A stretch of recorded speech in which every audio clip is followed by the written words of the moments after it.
বেলাল রাদিয়াল্লাহু আনহুর কথা, তাকে কিভাবে পিটানো হয়েছে আপনারা সবাই কম বেশি জানেন। আরবের জাস্ট গরমে যদি একটু ওমরা করেন তাহলেই বুঝতে পারবেন যে গরমটা কেমন হতে পারে। কয়েকদিন আমাদেরকে রাস্তায় নামাজ পড়তে হয়েছে, এত ভিড় ছিল, ওখানে সেজদা দেওয়ার মতো কোনো পরিবেশ থাকে না, এত এত মানে গরম। ওখানে দাঁড়িয়ে থাকলে আপনার পায়ে মনে ফোসকা পড়ে যাবে। ওখানে একটা মানুষকে সারাদিন শুইয়ে রাখা হলে উত্তপ্ত বালুর মধ্যে, উপরে যদি পাথর চাপা দেওয়া হয়, আর সে তখনও বলতে থাকছে আহাদুন আহাদ, আল্লাহ এক, আল্লাহ এক, তাহলে তার ইমানের জজবা চিন্তা করে। এই জীবন মহাকাব্য রচনা করেছে। এই জন্য বেলাল রাদিয়াল্লাহু আনহু সেই ব্যক্তি যিনি মক্কা বিজয়ের পরে কাবা ঘরের ছাদে উঠে আজান দিয়েছেন। সুবহানাল্লাহ, চিন্তা করা যায়। তিনি সেই ব্যক্তি যার কথা নবী সাল্লাল্লাহু আলাইহি ওয়াসাল্লাম যখন আলোচনা করতেন তখন বলতেন যে বেলাল, যখনই আল্লাহ আমাকে জান্নাত দেখান তখন তোমার পায়ের আওয়াজ আমি আগে আগে শুনতে পারি। তুমি কি এমন আমল করো? তিনি বলছেন, আমি তো এক্সট্রা এমন কোনো আমল করি না, তবে যখনই আমার অজু ছুটে যায় তখন আমি আবার অজু করি এবং সেই অজু দিয়ে আমি 2 রাকাত নামাজ পড়ি, তাহিয়াতুল অজু। এটা আমরা আমল করার চেষ্টা করবো। আল্লাহ পাক আমাকে তৌফিক দান করেন, আপনাদেরকে তৌফিক দান করেন। উহুদ যুদ্ধ চলছে, শুরু হবে যুদ্ধ, সবাই শুনছে। ঠিক সেই সময় একজন সাহাবী হানজালা রাদিয়াল্লাহু আনহু সদ্য বিয়ে করেছেন, বাসর করেছেন গত রাতে, ফরজ গোসল করার সময় পান নাই, যুদ্ধের ডাক এসেছে, চলে গেছে এবং যুদ্ধ করতে করতে তিনি শহীদ হয়েছেন। যুদ্ধের পরে তার লাশটাকে দেখা গেল যে সেই লাশটা মাটি থেকে শূন্যে ভেসে আছে এবং লাশ থেকে পানি ঝরে পড়তেছে। নবীজি বললেন যে সাল্লাল্লাহু আলাইহি ওয়াসাল্লাম যে ফেরেশতারা তাকে গোসল দিচ্ছে। এটাও মহাকাব্য, এগুলো মহাকাব্য, রচনা করে যাওয়া মহাকাব্য। তো হানজালা রাদিয়াল্লাহু আনহুর এই ঘটনাটা আপনারা পড়বেন। এরপরে অনেক আছে, আমি বলতে থাকলে অনেক সময় চলে যাবে। হামজা রাদিয়াল্লাহু আনহু নাম শুনেছেন? হামজা রাদিয়াল্লাহু আনহু উহুদের দিনে এমনভাবে যুদ্ধ করছিলেন যে তাকে যে হত্যা করেছে সেও বলেছে যে সে এমনভাবে যুদ্ধ করছিল যে মনে হচ্ছিল সে একজন উড়ন্ত বাজ পাখি। সামন থেকে আমি তাকে আঘাত করার কোনো সুযোগ পাই নাই, পিছন থেকে পাথরের পিছন থেকে তাকে আমি দূর থেকে একটা বর্ষা নিক্ষেপ করেছিলাম, এই বর্ষা গিয়ে তার নাভির নিচে গিয়ে লাগে, পিছন দিয়ে বের হয়ে যায়। কিন্তু এই অবস্থাতেও তিনি তরোয়াল নিয়ে আমার দিকে তেড়ে আসতেছিলেন আমাকে মারার জন্য, কিন্তু তিনি পেরে ওঠেন নাই, পড়ে গেছে। তারপরে তার লাশকে চিরে ফেলা হয় এবং কলিজাটা বের করে দাঁত দিয়ে কামড়ে খাওয়ার চেষ্টা করা হয়েছে। হামজা রাদিয়াল্লাহু আনহু ছিলেন বদর যুদ্ধের সবচেয়ে শ্রেষ্ঠ সাহাবী, বীর সাহাবী, যার হাতে অনেক কাফের মারা গেছে। এই জন্যে উতবা, শাইবা এদের এক পরিবারের পক্ষ থেকে একটা আক্রোশ ছিল যে যুদ্ধে জিতি আর না জিতে হামজাকে মারতে হবে। এই জন্য ওয়াহশী নামক একজন ব্যক্তিকে তারা হায়ার করেছিল। পরবর্তীতে সেই ওয়াহশী তিনিও ইসলাম কবুল করেছেন, আলহামদুলিল্লাহ। তাকে অনেকে হামজার কাতেল বলত। পরে মুসাইলামা কাযযাবের হত্যা আল্লাহ পাক এই ওয়াহশীর হাতে করেছেন। সুবহানাল্লাহ, আল্লাহ পাক তাকদীর ঘুরিয়ে দিয়েছিলেন। হামজা রাদিয়াল্লাহু আনহুর এই আত্মত্যাগটা কিন্তু ইতিহাস হয়ে আছে, মহাকাব্য হয়ে আছে না? এমন এত মহব্বত নবী সাল্লাল্লাহু আলাইহি ওয়াসাল্লাম তাকে করতেন, এত মহব্বত করতেন যে ওয়াহশী যখন ইসলাম কবুল করতে আসছেন জিজ্ঞাসা করছেন যে তুমি কিভাবে, কাইফা কতালতাল হামজা, হামজাকে কিভাবে হত্যা করেছিলেন? তিনি ব্যাখ্যা করলেন এইভাবে হত্যা করেছে। তখন নবীজি বললেন যে যদি তুমি আমার থেকে তোমার চেহারাটাকে দূরে রাখতে পারো তাহলে সেটাই করো। মানে তার হাতে ইসলামের বায়াত নিয়েছেন, ইসলাম কবুল করলেন, তারপরে নবীজি বললেন যদি তুমি তোমার চেহারাটাকে আমার থেকে দূরে রাখতে পারো, দূরে রাখো। আর আমরা তো বিগত 20-30 বছরের মানে অগণিত জুলুমকে জাতীয় ক্ষমা ঘোষণা করতে চাচ্ছি। হ্যাঁ, ভাবখানা এমন যে আমি মক্কা বিজয় করছি। আপনারা কি মক্কা বিজয় করছেন যে সবাইকে গণমাফ করতে যাচ্ছেন? আবু সাঈদের কেসাস কবে হবে? আবু সাঈদের কেসাস কবে হবে এটা দেখার অপেক্ষায় আছি আমরা। মুগ্ধদের কেসাসটা কবে হয় সেটা দেখার অপেক্ষায় আছি আমরা। তাদের সময় মাঠে যারা ছিল, যারা নির্দেশ দিয়েছে, যারা পিছনে ছিল, যারা পর্দার আড়ালে ছিল, তাদের কি হয় পরিণতি শেষ পর্যন্ত, এটা আমরা দেখার অপেক্ষায় আছি। জালেমকে তার শাস্তি দিতে হবেই, আইনের একদম সুশাসন নিশ্চিত করতে হবে। না হলে দেখবেন এরা যদি পার পেয়ে যায়, এরা অন্য স্রোতে এসে আবার জুলুম করবে না, কোনো গ্যারান্টি নেই, কোনো গ্যারান্টি নেই। আপনাদেরকে একটা কথা বলে রাখি, বদর যুদ্ধের সময় 70 জন বন্দী হয়েছিল, মনে আছে? এই বন্দীদের ব্যাপারে কি করা হবে মাশওয়ারা হচ্ছে। অনেকের অনেক মত, এখানে উমর ইবনুল খাত্তাবের একটা মত ছিল, নাম তো শুনেছেন। উমর রাদিয়াল্লাহু আনহুর মত হচ্ছে, ইয়া রাসূলুল্লাহ, সবগুলাকে হত্যা করতে হবে। কেন? আল্লাহ পাক বলেছেন নূহ আলাইহিস সালামের কণ্ঠে, রব্বি লা তাযার আলাল আরদি মিনাল কাফিরিনা দাইয়ারা ইন্নাকা ইন তাযারহুম ইউদিল্লু ইবাদাক ওয়া লা ইয়ালিদু ইল্লা ফাজিরুন কাফারা। আল্লাহ, তুমি এই জমিনের মধ্যে, নূহ আলাইহিস সালাম এই দোয়াটা করেছিলেন, আল্লাহ তুমি এই জমিনের মধ্যে একটা কাফেরকে অবশিষ্ট রেখো না। এটা ওই সময়কার কথা বলছে, যখন মহাপ্লাবন আসবে তার আগের কথা। তিনি 950 বছর দাওয়াত দিয়েছিলেন। দাওয়াত দিয়ে যখন এই অবস্থা, 40 জন মানুষ ইসলাম কবুল করছে আর কি, তখন তিনি এই দোয়াটা করতে বাধ্য হয়েছে এবং আল্লাহ পাক সেই দোয়া কবুলও করেছিলেন, সবাইকে সমূলে ধ্বংস করেছিলেন। তো উমর রাদিয়াল্লাহু আনহু বলছিলেন, ইয়া রাসূলুল্লাহ, বদরের এই বন্দীদের ব্যাপারে আমার মাশওয়ারা হচ্ছে এটা, মুক্তিপণের দরকার নাই। হ্যাঁ, ওদেরকে অন্য কোনো দিকে ফোকাস করার দরকার নাই, এদের সবগুলোকে গর্দান নামায় দেন, শেষ, খালাস। এরা যদি থাকে পরে আপনার বিরুদ্ধে আবার ষড়যন্ত্র করবে। তো শেষমেশ তার রায়টা কিন্তু কবুল করা হয় নাই, বরং রক্তপণ এবং মুক্তিপণ নেওয়া হয়েছে এবং আরও অনেক পদ্ধতি অবলম্বন করা হয়েছে। কিন্তু সূরা আনফালে আল্লাহ রাব্বুল আলামিন উমর রাদিয়াল্লাহু আনহুর এই মতটার প্রশংসা করেছে, পড়ে দেখেন আপনি। তাই খুব বেশি ভালো হইতে চান না আপনারা, এত বেশি ভালো হওয়ার দরকার। হ্যাঁ, মামা চাচা খালু ধরে ধরে এভাবে পার করে দিয়েন না। ও পার পেয়ে গেলে পরের বার আপনাকে পার করবে না। আপনারা ভুল করতেছেন। যাদের হাতে এরকম 100-200 ক্রস ফায়ারের রক্ত লেগে আছে, এদেরকে যদি আপনি মাফ করে দেন, তাহলে আপনার চেয়ে বড় আহাম্মক বোকার পৃথিবীতে কেউ নাই। কি বলেন এগুলো? ইসলামের বিধান হচ্ছে একজন মানুষকে যদি কেউ হত্যা করে অন্যায়ভাবে, তাকেও শাস্তির আওতায় এনে মৃত্যুদণ্ড কার্যকর করতে হবে। আর যাদের হাতে এরকম 10টা 20টা 30টা করে ক্রস ফায়ারের রক্ত লেগে আছে, আপনি ওদেরকে মাফ করে দিবেন? এত বেশি ভালো হইতে ইসলাম শিখায়নি তো আমাদেরকে। এগুলো তো ভালো না, এগুলো বোকামি। এগুলো কি? এগুলো তো ভালো না, এগুলো হচ্ছে কি বোকামি। ইসলাম শিখায় আমাদেরকে ডিপ্লোম্যাটিক হতে, ম্যাচিউরড হতে। সুবহানাল্লাহ, আমি এগুলো দেখে খুব আসলে হতাশ, তাই একটু আক্রোশের কথা বলে ফেললাম, কিছু মনে করবেন না। মানে আমি বুঝি না, আমরা এই সাইকোলজির সাথে যাই না। একজন ব্যক্তি যদি 10টা মানুষকে এভাবে নির্মমভাবে খুন করতে পারে, জবাই করে দিতে পারে, আপনারা তো জানেন না বিষয়গুলো। মানে একটা রুমে গিয়ে একদম বেদর পিঠে একজনকে হাত পা ভেঙে দিয়ে পরে পাশের রুমে এসে ভিডিও গেমস খেলতেছে, পাবজি ভিডিও গেমস খেলতেছে।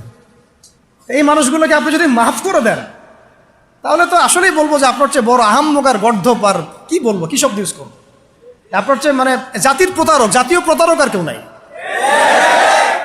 আপনাদের মানে যদি এরকম কেউ করেন, তাহলে জাতির রিপ্রেজেন্টেটিভ হওয়ার যোগ্যতাই নেই আপনাদের। আমার কথা মাইন্ড করেন না, আমি খোলামেলা কথা বলে দিলাম। কারণ এখন সব কথা কিছু কথা খোলামেলা আপনাদেরকে বলতে হবে, নাহলে অনেক কথা ইনসাফ হবে না। ইনসাফ করতে হবে। আল্লাহ পাক আমাদেরকে বলার তৌফিক দান করেন। আর 2-4টা বলে শেষ করছি। আপনাদেরকে একজন সাহাবীর নাম বলি, তালহা রাদিয়াল্লাহু আনহু। কি নাম? উহুদ যুদ্ধের দিন আল্লাহ নবী সাল্লাল্লাহু আলাইহি ওয়াসাল্লাম কিন্তু একটু বিপর্যয়ের মধ্যে পড়েছিলেন, মনে আছে? চারদিক থেকে তাকে আক্রমণ করা হয়েছে। খালিদ বিন ওয়ালিদ তখন তিনি মুসলিম হন নাই, এসে আক্রমণ করেছেন, পিছন থেকে সাহাবীদেরকে আক্রমণ করেছেন, অনেক সাহাবী শহীদ হয়েছেন। আর নবী সাল্লাল্লাহু আলাইহি ওয়াসাল্লামের কাছেও প্রায় 11 জনের মতো আছেন, বাকি সবাই ছত্রভঙ্গ হয়ে গেছেন। আর তো ছত্রভঙ্গ হয়ে যাওয়ার সময় মাত্র 2 জন সাহাবী ছিলেন মুহাজির, আর বাকি 9 জন ছিলেন আনসার। তো একে একে আনসার সাহাবীরা শহীদ হতে লাগলেন। আর 2 জন মুহাজির সাহাবীর মধ্যে একজন সাদ বিন আবি ওয়াক্কাস, একজন হচ্ছেন তালহা বিন উবাইদুল্লাহ রাদিয়াল্লাহু আনহু। সাদ রাদিয়াল্লাহু আনহু তীর ছুটছেন। আল্লাহ নবী সাল্লাল্লাহু আলাইহি ওয়াসাল্লাম তাকে লক্ষ্য করে বলছেন, হে সাদ, আমার পিতামাতা তোমার প্রতি কুরবান হয়ে যাক, তুমি তীর ছুঁড়ো। সুবহানাল্লাহ। সাহাবীরা সবাই বলতেন, ইয়া রাসূলুল্লাহ, আপনার জন্য আমার পিতামাতা কুরবান হোক। আর আল্লাহ নবীজি নিজে বলেছেন, হে সাদ, তোমার জন্য আমার পিতামাতা কুরবান হোক। এই একমাত্র সাহাবী যিনি ইসলামের ইতিহাসে প্রথম তীর নিক্ষেপ করেছিলেন, সাদ বিন আবি ওয়াক্কাস রাদিয়াল্লাহু আনহু। আর তালহা রাদিয়াল্লাহু আনহু তরোয়াল চালাচ্ছিলেন। বলা হচ্ছে, ইতিহাসের পাতায় এসেছে, সিরাতের পাতায় এসেছে যে তার গায়ে, মানে তালহা রাদিয়াল্লাহু আনহুর গায়ে তখন প্রায় 40 থেকে 50টা আঘাতের চিহ্ন লেগেছে, বর্ষার তীরের তরোয়াল। এই অবস্থায় তিনি নবী সাল্লাল্লাহু আলাইহি ওয়াসাল্লামকে কাঁধে উঠিয়ে উহুদ পাহাড়ের একটা পার্শ্বদেশ দিয়ে উপরে উঠিয়ে সেফ একটা জায়গায় নিয়ে রেখে দিয়েছেন। নবীজি বলেছেন, তোমরা যদি কোনো জীবন্ত শহীদকে দেখতে চাও, তাহলে তালহাকে দেখো। এগুলো হচ্ছে সত্যিকারের মহাকাব্য, এগুলো কি সত্যিকারের চিরস্থায়ী মহাকাব্য। আপনারা যদি এই একজন সাহাবী সাদ বিন মুয়াজ তার নাম শোনেন, দেখবেন খন্দকের যুদ্ধে তিনি মহাকাব্য রচনা করেছেন। খন্দকের যুদ্ধে একটা ক্রুশিয়াল অবস্থা ছিল, সেই সময় তিনি সামনে আগ বাড়িয়ে যুদ্ধ করতে গিয়ে তার হাতের মধ্যে তীর লাগে, এই তীরটা ছিঁড়তে গিয়ে তার হাতের ভ্যানটা ছিঁড়ে যায়, রক্তটা ছিঁড়ে যায় বের করতে গিয়ে। তো এই অবস্থায় আস্তে আস্তে তার শাহাদাত হয়েছে। কিন্তু শাহাদাতের আগে তিনি আল্লাহর কাছে দোয়া করেছিলেন, আল্লাহ যদি কুরাইশদের সাথে আরও কোনো যুদ্ধ বাকি থাকে আমাকে তাহলে জীবিত রেখো। এবং তার শাহাদাতের সময় তিনি বলছেন, এরপর থেকে ইসলামের উপর তারা আর আক্রমণ করতে পারবে না, কারণ আমি এমন দোয়া করেছিলাম যে আল্লাহ যদি কুরাইশদের সাথে আরও কোনো যুদ্ধ বাকি থাকে আমাকে জীবিত রেখো। তার আগ মুহূর্তে তিনি বনু কুরাইজার যে গাদ্দারি বেইমানি, ওই বেইমানির শাস্তি দিয়ে তিনি দুনিয়া থেকে বিদায় নিয়েছেন। সাদ বিন মুয়াজ, যার জানাজায় নবীজি বলেছেন যার জানাজার সলাতে 70,000 ফেরেশতা শরীক হয়েছে। এগুলো মহাকাব্য। আপনারা যদি আরো সামনে যান আপনারা মুতার যুদ্ধের ঘটনা পাবেন। এই কয়েকটা বলে শেষ করছি। এটা বলতে গেলে আসলে আমি নিজেকে ধরে রাখতে পারি না, আর ধরে রাখার মতো আসলে অবস্থাও না। ইসলামের ইতিহাসের সবচাইতে মর্মান্তিক যুদ্ধ হচ্ছে মুতার যুদ্ধ, সবচেয়ে মর্মান্তিক। বদর, উহুদ, খন্দক, খায়বার যত যুদ্ধ আছে এগুলো যুদ্ধ অনেক বড় মাপের। মুতার যুদ্ধের প্রেক্ষাপট এবং সিচুয়েশনটা সম্পূর্ণ ডিফারেন্ট ছিল। এখানে আপনাদেরকে আমি 3 জন শ্রেষ্ঠ বীরের মহাকাব্য শোনাচ্ছি। কয়জন? 3 জন শ্রেষ্ঠ বীর পুরুষের মহাকাব্য। নবী সাল্লাল্লাহু আলাইহি ওয়াসাল্লাম একজন সাহাবীকে পাঠালেন, তার নাম হচ্ছে হারিস বিন উবাইদা। কি নাম বলেন? হারিস বিন উবাইদা, তুমি এই চিঠিটা নিয়ে যাও। এটা তো মদিনা রাষ্ট্র কায়েম হওয়ার পরের কথা, একদম নবম হিজরতের 8ম বছরের দিকের কথা আর কি। তখন ততদিন হুদাইবিয়ার সন্ধিও হয়ে গেছে এবং কাজা ওমরাও আদায় হয়ে গেছে এবং খায়বার যুদ্ধ জয় হয়ে গেছে। খায়বারের পরের কথা এটা আর কি, যে হারিস বিন উবাইদা তুমি এই চিঠিটা নিয়ে যাও, ওই রোমকদের কাছে যাবা। তখন তো সুপার পাওয়ার 2টা, রোমানরা এবং পার্সিয়ানরা।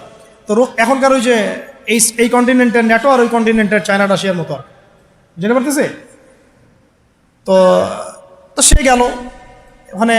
সুরাহবিল আল গাসানি একজন শাসক ছিলেন ওইখানকার সিরিয়ার। তো সে ওই চিঠিটা দেখে বলতেছে যে আচ্ছা ঠিক আছে বসো, দেখি কি করা যায়। চিঠিতে লিখে আছে ইসলাম কবুল করেন, আল্লাহ পাক শান্তি বর্ষণ করবেন, আসলিম তাসলিম। ওই যে নবী সাল্লাল্লাহু আলাইহি ওয়াসাল্লাম চিঠি আছে না একটা রাষ্ট্রপ্রধানদের কাছে, সে চিঠি উদ্ধত আচরণ। আমি এখানকার আমির, আমাকে ওই মক্কার মেষপালকরা চিঠি পাঠায় আপনার। তো কে চিঠি নিয়ে আসছে? যে হারিস বিন উবাইদা। আচ্ছা ওকে বসাও।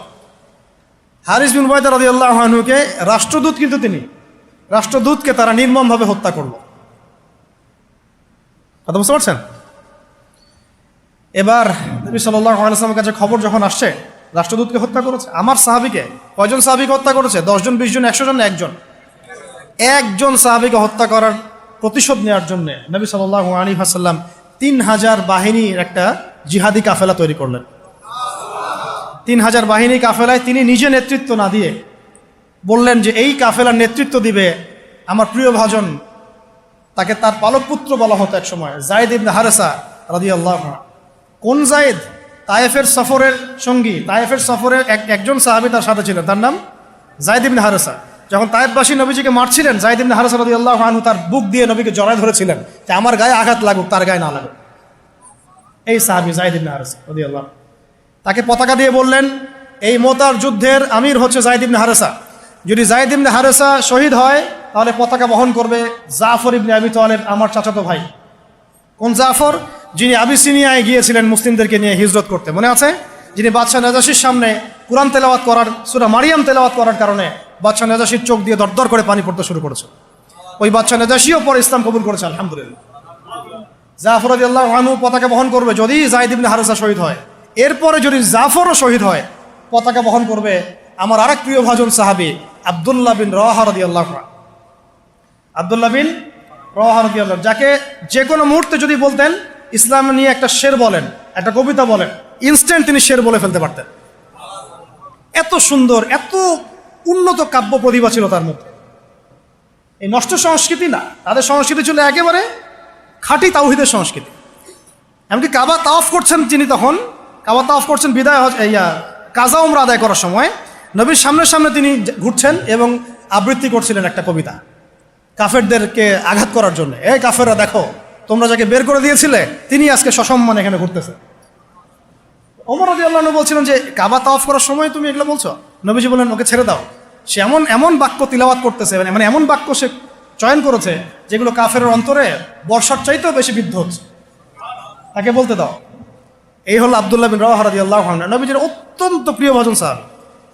আব্দুল্লাহ বিন রাওয়াহা যদি শহীদ হয় তাহলে তোমরা তোমাদের মধ্য থেকে একজনকে আমির নিযুক্ত করে নিও। সাহাবীরা বুঝে ফেললেন এই সফরে আমরা তিনজনই শহীদ হতে যাচ্ছি, কারণ একটা সফরে কখনো তিনজন আমিরের প্রয়োজন হয় না, হয় না। এবার তারা গেলেন, তারা কখনো আশাও করেন নাই ওখানে যা দেখবেন। ওখানে গিয়ে দেখলেন যে 1,00,000 রোমান সৈন্য সামনে এসে দাঁড়িয়েছে। কত লক্ষ? এবং একেবারে ফুল প্রশিক্ষিত, একদম ফুল আর্মড ফোর্স। আর এর সাথে তাদের সাহায্যকারী দলেও আছে আরো 1,00,000 সৈন্য। মোট কয় লক্ষ? এদিকে কতজন? যুদ্ধ হওয়া সম্ভব? আসলে কি সম্ভব? সম্ভব না। এই যুদ্ধ কিন্তু সম্ভব না। আমরা তো আগে সংখ্যা গরিষ্ঠ হওয়ার কথা চিন্তা করি। কোন যুদ্ধে ইসলাম সংখ্যা গরিষ্ঠতা দিয়ে জিতে নাই। ইসলাম জিতেছে ঈমানের বদৌলতে, শুধু ঈমানের বদৌলতে। আমরা সংখ্যা দিয়ে কখনো বিজয় লাভ করতে পারি নাই। এখন এবার সাহাবীরা মাশওয়ারা করতেছেন রাত্রেবেলা, আমরা কি করব? কালকে যুদ্ধ করব, নাকি মদিনায় ফিরে যাব, নাকি রাসূলকে খবর পাঠাবো, নাকি কোনো বিকল্প ফোর্স নিয়ে আসার ব্যবস্থা করব, কি করব? তখন সাহাবী, ওই যে বললাম আব্দুল্লাহ বিন রাওয়াহা রাদিয়াল্লাহু আনহু দাঁড়ালেন। তরুণ সাহাবী, আপনাদের কি বলতেছে? তরুণ সাহাবী দাঁড়িয়ে বলছেন যে হে আমার ভাইয়েরা, আমরা এখানে কি জন্য এসেছি? হয় আমরা এই যুদ্ধ করব, শহীদ হব, না হলে আমরা গাজী হব। আর আপনারা যে বিষয়টাকে ভয় করছেন আসলে কিন্তু আমরা সেটা পাওয়ার জন্যই এসেছি, তার নাম শাহাদাত।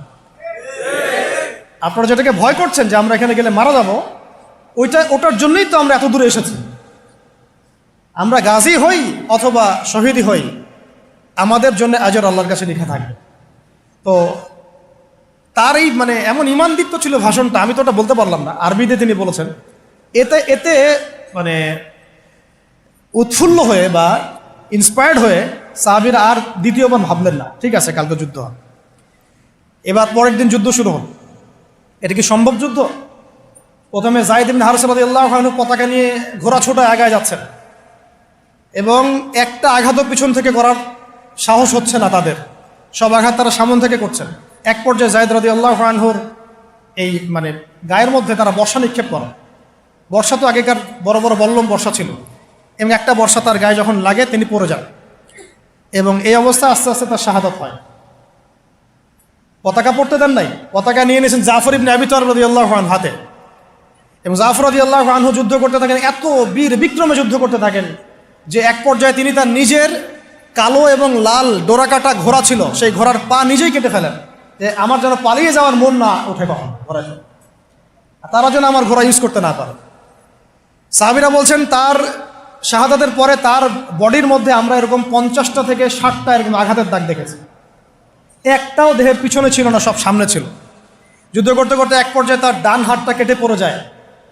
এরপরে তিনি বাম হাতে পতাকা উঠায় নেন, কাফেররা বাম হাতটাও কেটে ফেলে। এরপরে তিনি বুকের সাথে পতাকাটাকে এইভাবে জড়িয়ে রাখেন, বুকের সাথে পতাকাটাকে এইভাবে জড়িয়ে রাখেন, পতাকা পড়তে দেন নাই। একজন রোমান সৈন্য তাকে আঘাত করে এবং তার দেহটা দ্বিখণ্ডিত হল। এই খবর নবী সাল্লাল্লাহু আলাইহি ওয়াসাল্লাম ওই মদিনায় বসে বসেই পাচ্ছিলেন। তিনি বললেন এইমাত্র যায়েদ শহীদ হলো, এইমাত্র জাফর শহীদ হলো। একটু তিনি কান্নার ভাব চলে আসলো। একটু পরে নবীজি হেসে দিলেন। সাহাবীরা বলছেন আপনি হাসছেন কেন ইয়া রাসূলুল্লাহ? তিনি বলছেন যে জাফর এর ডান হাত প্রথমে কেটে গেছে, তারপর বাম হাত কেটে গেছে। আল্লাহ রাব্বুল আলামিন তাকে এই দুইটা কাটা হাতের বিনিময়ে জান্নাতে দুইটা বড় বড় পাখা দিয়েছে। এইটা দিয়ে তিনি জান্নাতে ঘুরে বেড়াচ্ছেন আর ফল খাচ্ছেন। তার নাম হয়ে গেল জাফর আত-তাইয়ার, জাফর আত-তাইয়ার, পাখাওয়ালা। এরপরে পতাকা হাতে নিলেন সেই আব্দুল্লাহ বিন রাওয়াহা রাদিয়াল্লাহু আনহু। তিনিও তো বীর বিক্রমে যুদ্ধ করতে লাগলেন। এক পর্যায়ে তিনি একটু কান্না করেছিলেন। সাহাবীরা বলছেন আপনি কি ভয় কান্না করতেছেন? জি না, আমি ভয় কান্না করছি না, বরং কোরআনের একটা আয়াত আমার মাথায় আসছে বলে আমি কান্না করছি। সে আয়াতটা ছিল সূরা মারিয়ামের মধ্যে, ওয়া ইম মিনকুম ইল্লা ওয়ারিদুহা কানা আলা রাব্বিকা হাতমান মাকদিয়া, একটা আয়াত আছে কোরআনে সূরা মারইয়াম। এটা হচ্ছে আপনার রবের একেবারে একটা চিরনির্ধারিত একটা বিষয় যে তোমাদের সবাইকে, আবার বলছি, ওয়া ইম মিনকুম ইল্লা ওয়ারিদুহা কানা আলা রাব্বিকা হাতমান মাকদিয়া, মানে তোমাদের সবাইকেই আবশ্যিকভাবে, ম্যান্ডেটরিভাবে এই জান্নাত জাহান্নামের উপর অবস্থিত এই পুলসিরাত পার হতেই হবে। এটা তোমার রবের একটা প্রাচীন একটা মানে স্টেটমেন্ট, এটা তোমাকে করতেই হবে, সবাইকে করতে হবে। এই আয়াতটা মনে হয়ে আমার কান্না আসতেছে। একজন তাকে একটা হাড্ডিওয়ালা গোশত এনে দিয়েছিল, তিনি সেই গোশতটা খাওয়ার জন্যে চেষ্টা করছিলেন, পরে একটা কামড় দিয়ে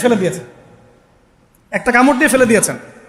তারপরে তিনি ছুটলেন যুদ্ধ করার জন্যে, এবং ওই সময় একটা কবিতা আবৃত্তি করেছেন, হে আমার মন, তোমার নফস হয়তো চাচ্ছে, তুমি হয়তো চাচ্ছ এখান থেকে পালিয়ে যাওয়ার জন্যে, জেনে রাখো সামনে তুমি যা দেখছো এর পিছনেই আছে জান্নাত। শেষমেশ কি জীবন দেখেন, কি ব্যক্তিত্ব, কি ক্যারেক্টার, কেমন গায়রত, কেমন ইজ্জত, কেমন সম্মান, কি জীবন। এরপরে তিনিও শহীদ হলেন, পতাকা হাতে তুলে নিলেন আল্লাহর বীর খালেদ বিন ওয়ালিদ রাদিয়াল্লাহু, তাকে পতাকা দেওয়া। তিনি কিন্তু নতুন মুসলিম হয়েছেন। উহুদের যুদ্ধের যে ক্রাইসিস, এটা কিন্তু তার হাতে। কাজা ওমরা আদায় করতে গিয়ে নবীজি চিঠি লিখে দিয়েছেন, ছোট্ট করে একজনের দ্বারা লিখিয়েছেন যে খালিদকে চিঠিটা পৌঁছে দিও। ওখানে লেখা আছে, খালিদ তুমি যদি কাফেরদের পক্ষ অবলম্বন না করে মুসলিমদের পক্ষ নিতা কতই না ভালো। ঠিক আছে, এই একটা লেখা, একটা চিঠি খালিদ রাদিয়াল্লাহু আনহু একবারে কলিজাটা কাঁপায় ফেলছে। তিনি মক্কা থেকে মদিনায় গিয়ে নিজে ইসলাম কবুল করে আসছেন, এবং নবী সাল্লাল্লাহু আলাইহি ওয়াসাল্লাম তাকে কিন্তু আন্ডারস্টিমেট করেন নাই। তার হাতে উল্টা তরোয়াল উঠাই দিয়ে বলছেন যে আজকে থেকে এই তরোয়াল তোমার, এবং তোমার নাম হচ্ছে সাইফুল্লাহ, তুমি আল্লাহর তরবারি। এরপর থেকে তিনি প্রায় 80-90টা যুদ্ধ করেছেন, সবগুলোতে জয়লাভ করেছেন। ওই খালিদ রাদিয়াল্লাহু আনহু পতাকা তুলে নেন মোতার যুদ্ধে। তারপরে সিরাতের মধ্যে আসছে, তিনি বলছেন নিজের ভাষায় যে ওই দিন আমার হাতে 9টা তরোয়াল ভেঙে গেছে। যুদ্ধ করতে করতে করতে করতে ওই দিন আমার হাতে 9টা তরোয়াল ভেঙে গেছে। তিনি ছিলেন যুদ্ধ কৌশলে অত্যন্ত পারদর্শী, হুটে হাটে কোনো কাজ করতেন, অনেক পারদর্শী। তিনি ডানের সৈন্যকে বামে নিয়ে আসছেন, বামেরটাকে ডানে নিয়ে গেছেন, সামনেটাকে পিছনে নিয়ে আসছেন, পিছনেটাকে সামনে নিয়েছেন।